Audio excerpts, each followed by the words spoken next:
Hvad nummer var det? Det er nummer 27. Og har vi ikke noget papir? Det var, hvad for noget papir? Det der, hvor man kan læse den om huset og sådan noget. Nå, det her.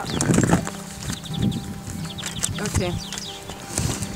Okay, her står hyggelig hus fra 60'erne med fuldt renoveret i 2001. Moderne indretning, udsigt over de smukke marker og en dejlig terrasse, perfekt ved solbeskinnede dage. Huset er 130 kvadratmeter og består af 6 rummelige værelser, køkken og udestue. Nyd jeres ophold. Nogle spørgsmål, så ring på telefon nummer 34 89 50 39.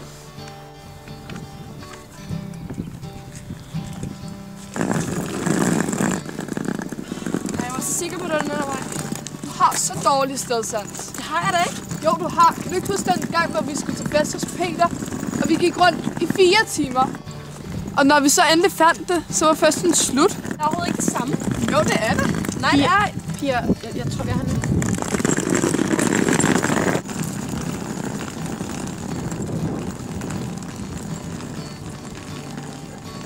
Jeg sagde jo, det var her. Jeg troede måske, det var lidt mere luksus. Ej, hold op. Jeg synes, det ser hyggeligt ud. Jeg har nøglerne her. Skal jeg sige? Ja.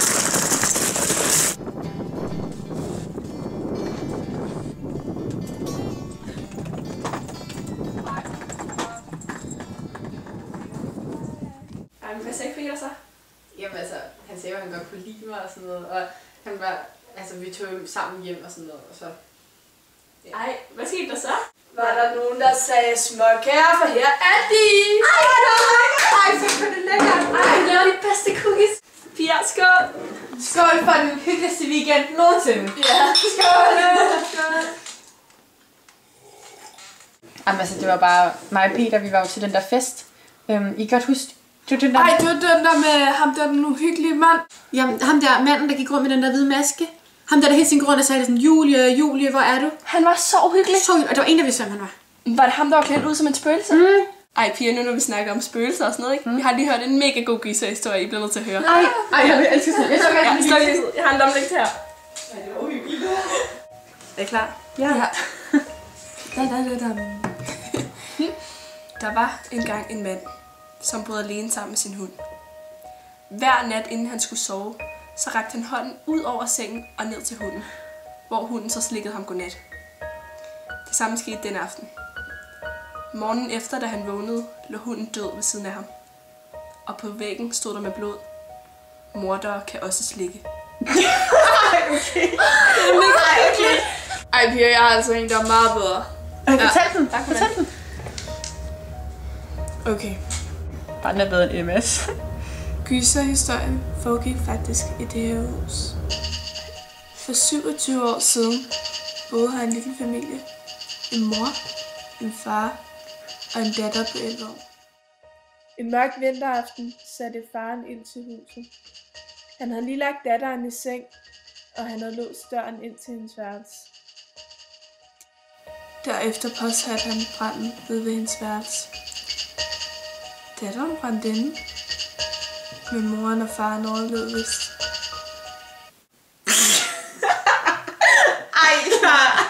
Ej, Lærte, det er nok lige så latterlig historie at høre. Tag lige lyset. Der er nok en grund til, at du kun er rygter, ikke? Hvor er det sådan noget med ånder? Det er sgu ikke rigtigt. Ej, jeg synes, det er lidt latterligt. Ja. Tror du ikke på det? Ja, jeg tror på det. Ej, har I ikke set der ånderne vender tilbage? Ja, på TV3. Ja. Ja. Ej, det er altså, jeg synes, det er lidt latterligt. Jeg tager den lige. Okay. Ej, lige.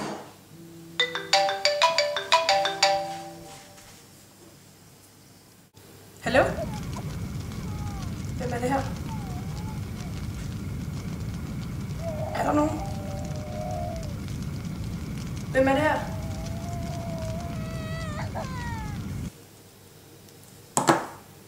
Tror du virkelig på det? Ja. Virkelig? Ja. Har du set det før? Ja, ånderne vender tilbage. Ja. Ja. Hvem ringer? Det var ikke nogen. Nok bare telefonfis. Det er mærkeligt. Nå, men hvad snakkede vi om? Vi snakkede om ånderne vender tilbage, om vi tror på det. Nå, ej, min onkel, han har faktisk haft ånder i hans hus. Den der går i Jylland. Ej, seriøst? Ja, seriøst. Ej, hvor hyggeligt. Han har sådan en åndemaler ude, ja. Vildt uhyggeligt. Endte det så? Det tror jeg, ja. Altså, de har ikke nogen problemer nu. Ej, piger. Jeg fandt altså ikke, I tror på det der. Ej, man kan jo se, det er totalt fake lavet. Altså, jeg ved jo godt, at det ikke findes i virkeligheden. Det var fandme noget dårlig musik, du hører. Det er da ikke mig og min telefon er lige her. Hvorfor har du sat det på? Jeg kan da ikke sætte det på. Jeg sidder helt herovre. Hvem sætter så sådan noget lortemusik? Jeg er jo ikke nogen derude. Ej, jeg vil altså lige sikkert.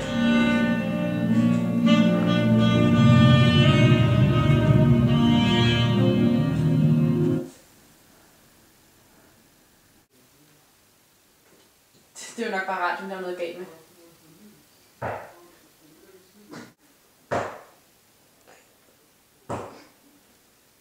Ej, det er altså lidt uhyggeligt. Hvem banker så sent om natten? Kan det ikke bare være naboen eller noget? Ej, Pia, vi er også nødt til at gå ud og åbne. Jeg tør altså ikke gå ud og åbne. Jeg tager altså heller ikke. Ej, Pia. Kan du ikke gøre det? Du har lige været tættest på. Okay, jeg skal nok gå ud og åbne.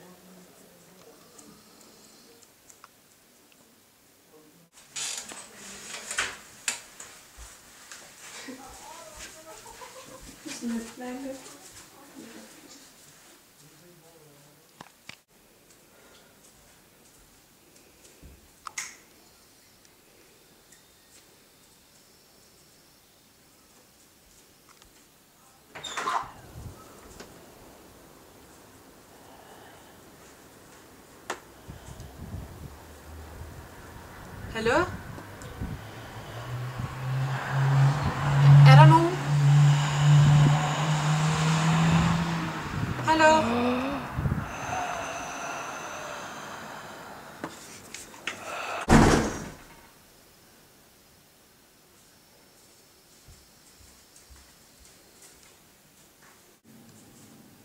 Pia? Der var ikke nogen?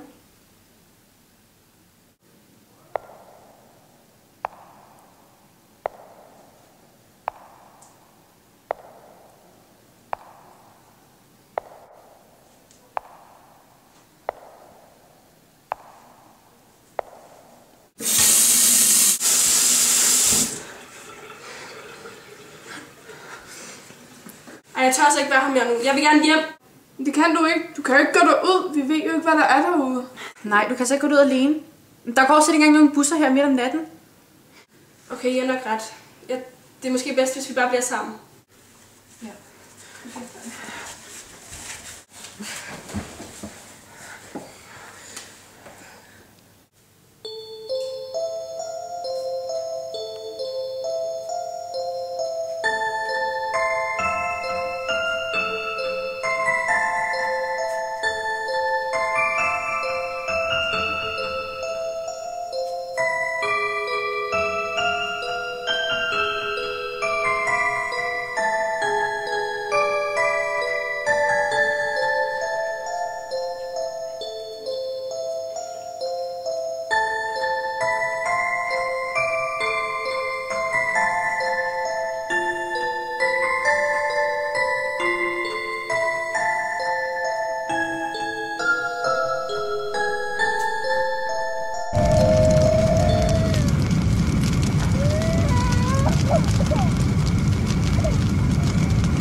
11 år, da min far valgte at sætte ild til vores hus. En uge før havde jeg set ham slå min morbror ihjel. Jeg gemte mig på loftet, men han hørte mig. Han sagde til mig,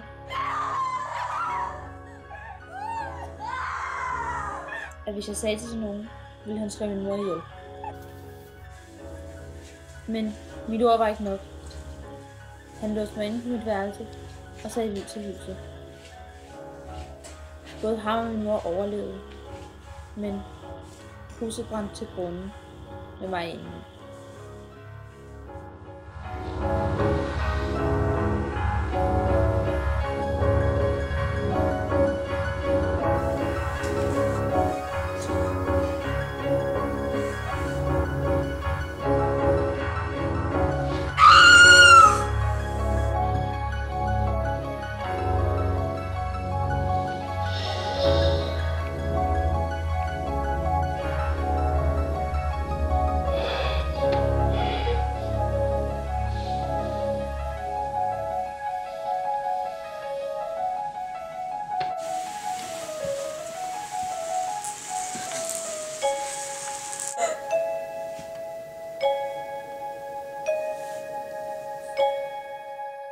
Jeg har aldrig haft nogen at hævne mig på. Gennem alle disse år er jeg blevet hævngær. Men jeg vil ikke gøre det samme mod dig, som min far gjorde mod mig. Bare fordi man kender den historie.